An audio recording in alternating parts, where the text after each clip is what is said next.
जय हिंद दोस्तों, आज का क्लास जीके जीएस का क्लास नंबर 11 को लेकर आए हैं। वैसे प्रश्नों को चुना गया है जो कि बार बार एग्जाम में कहीं न कहीं एक या दो प्रश्न अवश्य पूछे जाते हैं। तो आइए दोस्तों, आज का सेशन देर न करते हुए चला जाए आज के पहले प्रश्न पर। आज का पहला प्रश्न ये रहा आपकी स्क्रीन पर। भारतीय पुनर्जागरण आंदोलन के पिता कौन थे? Option A Bal Gangadhar Tilak, option B Dayanand Saraswati, option C Shraddhanand, option D Raja Ram Mohan Roy. भारतीय पुनर्जागरण के जो पिता थे वो राजा राम मोहन राय थे और राजा राम मोहन राय ने आत्मीय सभा का स्थापना 1828 ईस्वी में की। तो राजा राम मोहन राय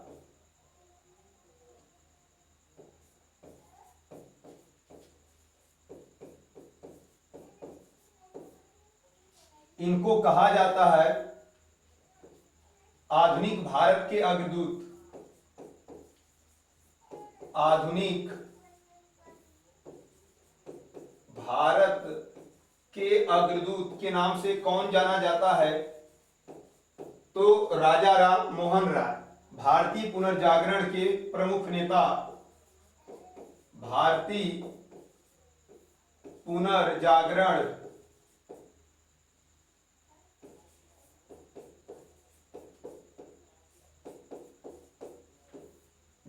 के प्रमुख तो भी आप लोग बताएंगे राजा राम मोहन राय। राजा राम मोहन राय ने ब्रह्म समाज की स्थापना किए थे।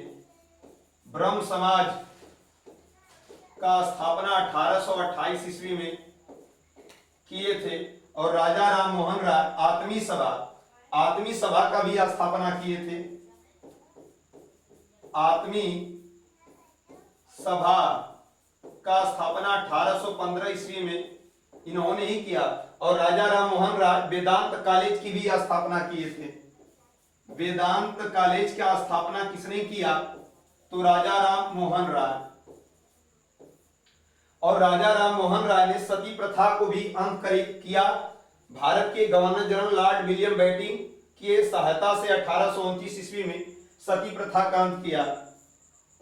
सती प्रथा का अंत 1829 ईस्वी में किसकी सहायता से किया? तो भारत के governor general Lord William Bentinck की सहायता से। लॉर्ड विलियम बेंटिंक की सहायता से राजा राम मोहन राय ने सती प्रथा का समापन किया और बाल विवाह को भी इन्होंने रोक लगाया। तो इस प्रकार से भारतीय पुनर्जागरण आंदोलन के पिता जो होंगे राजा राम मोहन राय, ऑप्शन नंबर हो जाएगा दोस्तों डी। यदि राजा राम मोहन राय को आधुनिक भारत के अग्रदूत पूछा जाए तो वही होंगे। भारतीय पुनर्जागरण के प्रमुख नेता कौन थे? राजा राम मोहन राय। ब्रह्म समाज की स्थापना किसने किया? राजा राम मोहन राय। 1828 में आत्मीय सभा की भी स्थापना किसने किया? राजा राम मोहन राय। 1815 में वेदांत कॉलेज की स्थापना राजा राम मोहन राय ने की। सती प्रथा का अंत लॉर्ड विलियम बेंटिंक के सहायता से 1829 ईस्वी में समापन किया और बाल विवाह को भी रुकवाए राजा राम मोहन राय। नेक्स्ट देखिएगा। नेक्स्ट ये रहा आपकी स्क्रीन पर। रामकृष्ण मिशन का मुख्यालय कहां स्थित है? तो रामकृष्ण मिशन का मुख्यालय जो होगा वो बेलूर, कोलकाता में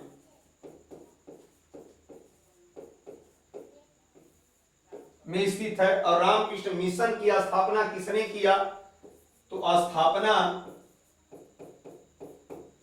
रामकृष्ण परमहंस के प्रिय शिष्य स्वामी विवेकानंद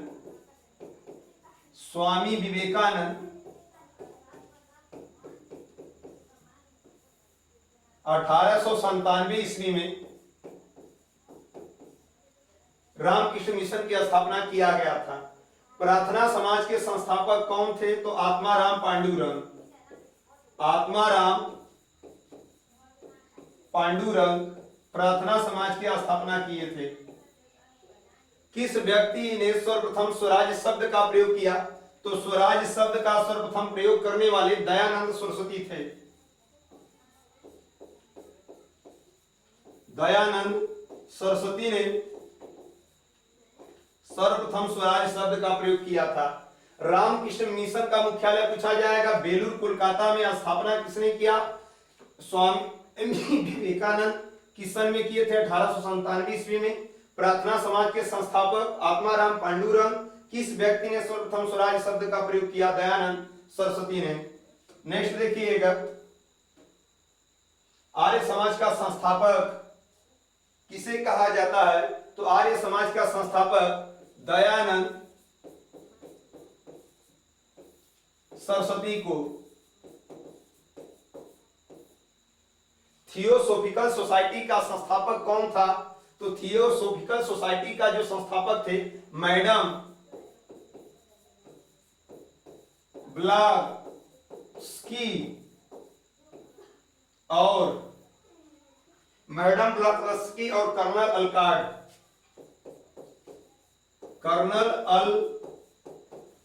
ये दो लोग थियोसोफिकल सोसाइटी का स्थापना किए थे और संस्थापक हैं। आधुनिक युग का मनु किसे माना जाता है? तो डॉक्टर B.R. अंबेडकर को आधुनिक युग का मनु माना जाता है। नेक्स्ट देखिएगा, प्रश्न संख्या 2 ये रहा आपकी स्क्रीन पर दिया। भारत की संसद में निम्नलिखित में शामिल है। Option A Rajya Sabha, option B Lok Sabha, option C Rajya Sabha और लोकसभा, ऑप्शन डी राष्ट्रपति राज्यसभा और लोकसभा। तो यहां पे भारत की संसद पूछा गया है, तो संसद को अनुच्छेद 79 में रखा गया है।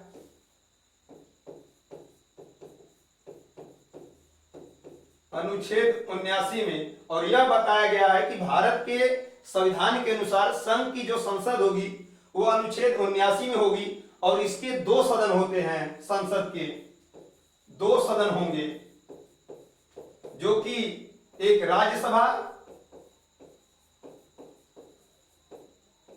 और दूसरा आपका हो जाएगा लोकसभा।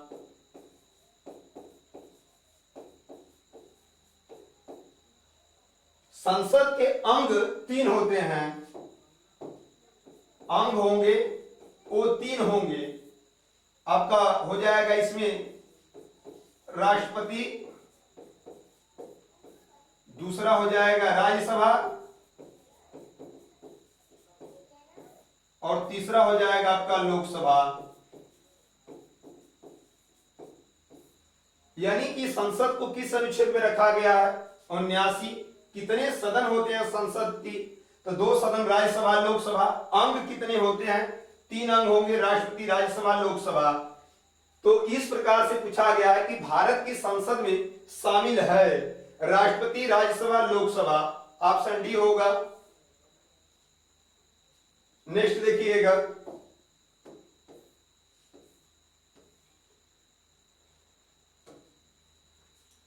भारतीय संसद के कितने सदन है? तो भारतीय संसद के 2 सदन है। कौन कौन है? तो राज्यसभा और आपका लोकसभा। और इन सबों का ट्रिक पूछा जाएगा किस अनुच्छेद में है? तो इसका जो ट्रिक होगा अनुच्छेद का सरला। स से आपका हो जाएगा संसद, र से हो जाएगा राज्यसभा, अल्लाह से हो जाएगा लोकसभा। संसद आपका अनुच्छेद 79 में, राज्यसभा अनुच्छेद 80 में, लोकसभा अनुच्छेद 81 में है। अगला प्रश्न है, भारतीय संसद के कितने अंग है? तो भारतीय संसद के 3 अंग है। आपका राष्ट्रपति,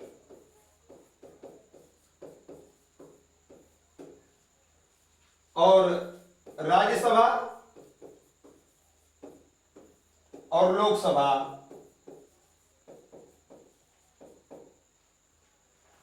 संसद की कार्यवाही सूची में प्रथम विषय होता है। तो संसद की कार्यवाही सूची में प्रथम विषय जो होता है वो प्रश्नकाल का माना जाता है, प्रश्नकाल को कहा जाता है।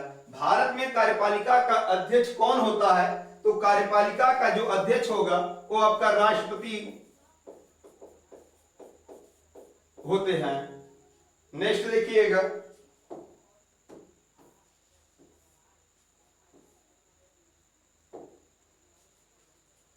संघ की कार्यपालिका शक्ति निहित है। तो संघ की कार्यपालिका शक्ति किसमें निहित है? तो राष्ट्रपति में। और वर्तमान भारत के राष्ट्रपति जो पूछे जाएंगे तो द्रौपदी मुर्मू। लोकसभा का प्रथम अध्यक्ष कौन था? लोकसभा का प्रथम अध्यक्ष जीवी मालवंकर। गणेश वासुदेव मालवंकर। लोकसभा का प्रथम महिला अध्यक्ष पूछा जाएगा तो मीरा कुमार।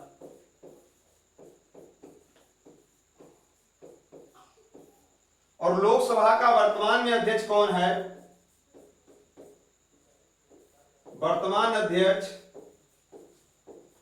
तो ओम बिड़ला वर्तमान में लोकसभा के अध्यक्ष है। नेक्स्ट देखिएगा, प्रश्न संख्या 3 ए रहा आपकी स्क्रीन पर। भारत का सबसे ऊंचा नदी बांध कौन सा है? ऑप्शन ए हीराकुंड बांध, ऑप्शन बी भाखड़ा बांध, ऑप्शन सी सरदार सरोवर बांध, ऑप्शन डी टिहरी बांध। भारत का सबसे ऊंचा बांध जो है वो आपका टिहरी बांध है। टिहरी बांध, यह बांध लगभग 260 मीटर ऊंचा है और यह भारत का सबसे ऊंचा बांध है। भारत का सबसे ऊंचा बांध है। टिहरी बांध किस राज्य में पूछा जाएगा? तो यह उत्तराखंड राज्य में है। उत्तराखंड राज्य में है। और टिहरी बांध किसके लिए प्रसिद्ध है? तो सिंचाई के लिए टिहरी बांध सबसे ज्यादा फेमस है और इससे बिजली भी उत्पादन किया जाता है। बिजली उत्पादन। और टिहरी बांध किस नदी पे है? तो भागीरथी नदी। भागीरथी नदी पे। और ऑप्शन में दो नदियां रहेंगी तो भिलांगना नदी भी मार के आएंगे। भिलांगना नदी। तो इस प्रकार से ऑप्शन दोस्तों हो जाएगा डी। यहां हीराकुंड बांध आया है तो यह भारत का सबसे लंबा बांध है और ये किस जगह है? तो ये उड़ीसा में है और यह भारत का सबसे लंबा बांध है। भाखड़ा बांध है पंजाब सतलज नदी पे है और यह भारत का दूसरा सबसे ऊंचा बांध है। नेक्स्ट देखिएगा,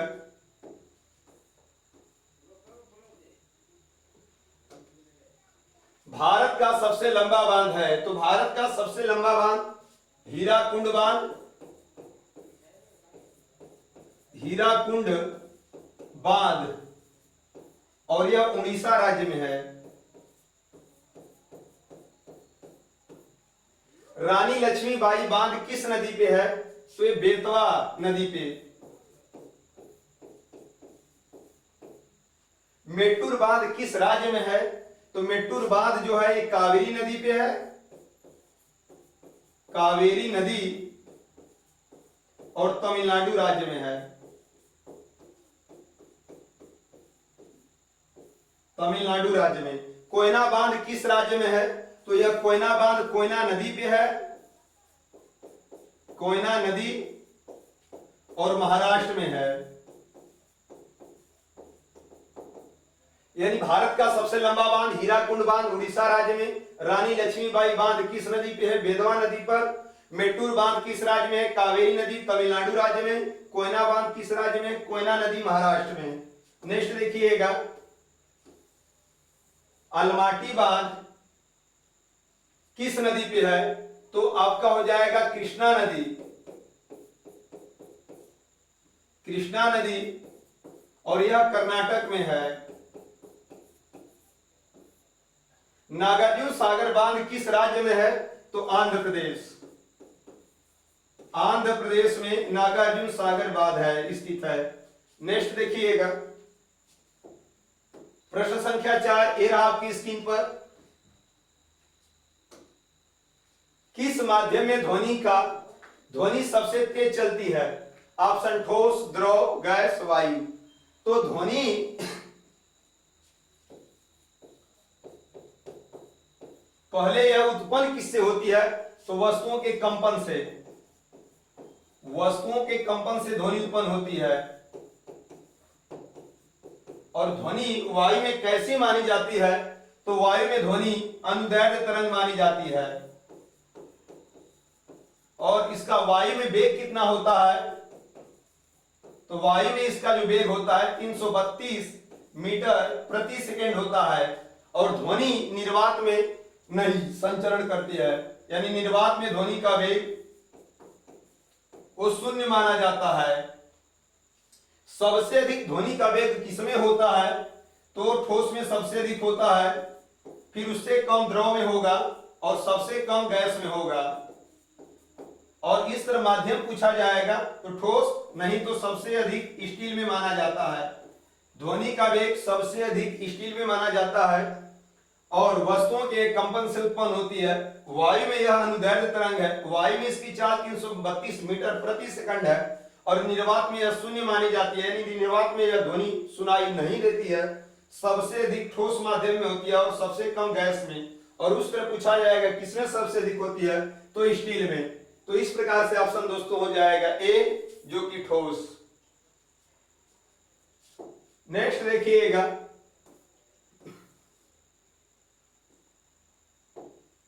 ध्वनि का तारत्व किस पर निर्भर करता है? तो ध्वनि का तारत्व निर्भर करता है आवृत्ति पर। प्रस्रव्य तरंगे को सबसे पहले किसने सीटी बजाकर उत्पन्न किया था? तो प्रस्रव्य तरंग को सबसे पहले सीटी बजाकर उत्पन्न करने वाला गाल्टन था।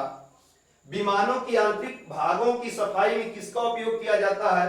तो विमान जो होते हैं उसके आंतरिक भागों में सफाई प्रस्रव्य तरंग द्वारा किया जाता है। प्रस्रव्य तरंग द्वारा विमानों की सफाई की जाती है। और नेक्स्ट देखिएगा दोस्तों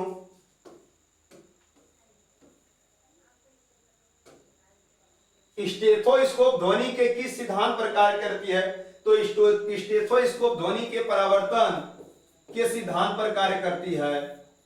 सोनार प्रयोग में लाया जाता है। तो सोनार समुद्र में डूबी हुई वस्तुओं का पता लगाया जाता है सोनार के द्वारा और इसका उपयोग नौ संचालक द्वारा किया जाता है।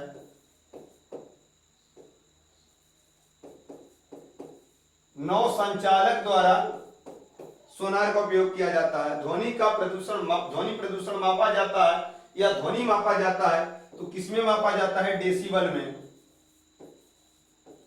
और इसका प्रतीक होता है डीबी। और कहा जाएगा फुसफुसाहट के लिए, फुसफुसाहट कितनी ध्वनि उत्पन्न होती है? तो 15 डेसिबल से 20 डेसिबल तक। और सामान्य बातचीत में एक व्यक्ति और दूसरे व्यक्ति से सामान्य बातचीत कर रहा है तो उसमें कितनी ध्वनि उत्पन्न होती है? तो 30 से 40 डेसिबल। सामान्य बातचीत में 30 डेसिबल से 40 डेसिबल तक सामान्य बातचीत में ध्वनि उत्पन्न होती है। नेक्स्ट देखिएगा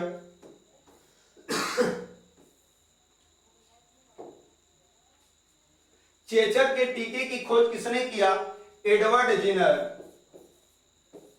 एडवर्ड जेनर ने चेचक के टीके की खोज किया था। इबोला क्या है? तो इबोला एक वायरस है और इसमें क्या होता है कि रक्त का स्राव होता है, बहुत तेजी से होता है और इससे व्यक्ति की मृत्यु भी हो सकती है। तो यह क्या है? एक वायरस यानी विषाणु जनित रोग है। फाइकोलॉजी में किसका अध्ययन किया जाता है? तो फाइकोलॉजी में शैवालों का अध्ययन किया जाता है। और आपको लंबे समय तक याद रखने के लिए इसे सवाल को हम सवाल मान लेंगे और सवाल को हमेशा फाइट किया जाता है। और एक कवक होता है, कवक, कवक का अध्ययन पूछा जाएगा तो उसका हो जाएगा आपका माइकोलॉजी। माइकोलॉजी। नेक्स्ट देखिएगा प्रश्न संख्या 5 ये रहा आपकी स्क्रीन पर दिया है, दिलवाड़ा का जैन मंदिर किस राज्य में है? Option A Assam, option B Uttar Pradesh, option C Rajasthan, option D Madhya Pradesh. Dilwara का जैन मंदिर, तो जो दिलवाड़ा मंदिर है, दिलवाड़ा मंदिर यह एक जैन मंदिर है।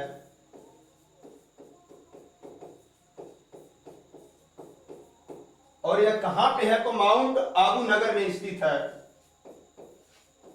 माउंट आबू जिला पूछा जाएगा तो राजस्थान के सिरोही जिला, राजस्थान के सिरोही जिले में दिलवाड़ा का जैन मंदिर स्थित है। तो इस प्रकार से ऑप्शन दोस्तों हो जाएगा राजस्थान, सी ऑप्शन।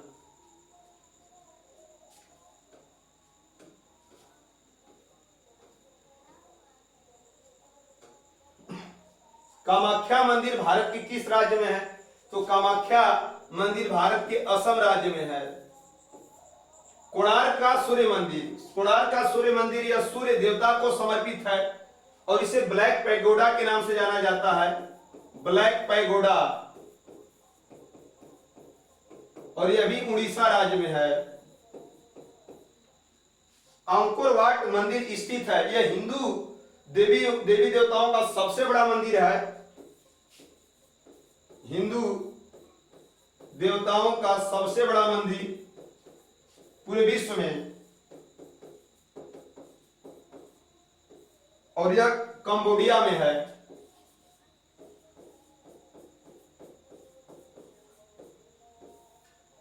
सप्तरथ मंदिर स्थित है महाबलीपुरम तमिलनाडु में। महाबलीपुरम, कहां महाबलीपुरम पड़ता है? तो तमिलनाडु में। नेक्स्ट देखिएगा दोस्तों, खजुराहों का मंदिर स्थित है। तो खजुराहों का जो मंदिर स्थित है वो मध्य प्रदेश में है। तिरुपति मंदिर स्थित है आंध्र प्रदेश।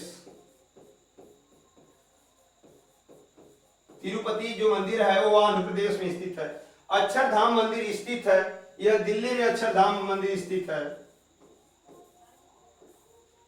अमरनाथ मंदिर स्थित है, अमरनाथ जो मंदिर है वो आपका जम्मू कश्मीर में स्थित है।